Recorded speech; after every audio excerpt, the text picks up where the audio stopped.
Details చూద్దాం. మెదక్ జిల్లాలోని పుల్కల్ మండలం బొమ్మారెడ్డిగూడెంలో బోరుబావిలో పడిపోయిన రాకేష్ అనే బాలుడు మృతి చెందాడు. బోరుబావిలో పడిన విషయం తెలుసుకున్న జిల్లా యంత్రాంగం అప్రమత్తమై బాలుడిని వెలికి తీసేందుకు సహాయక చర్యలు చేపట్టారు.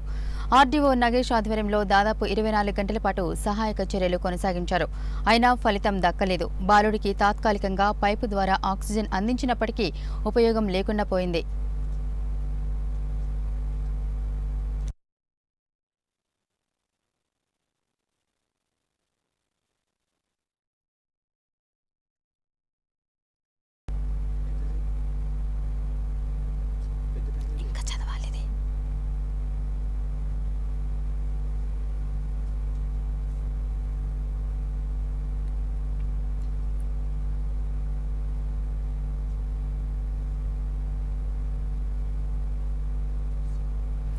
బోరుబావి మొత్తం లోతు 150 అడుగులుండగా అందులో బాలుడు సుమారు 31 అడుగుల లోతులో తలకిందులుగా చిక్కుకుపోయాడు.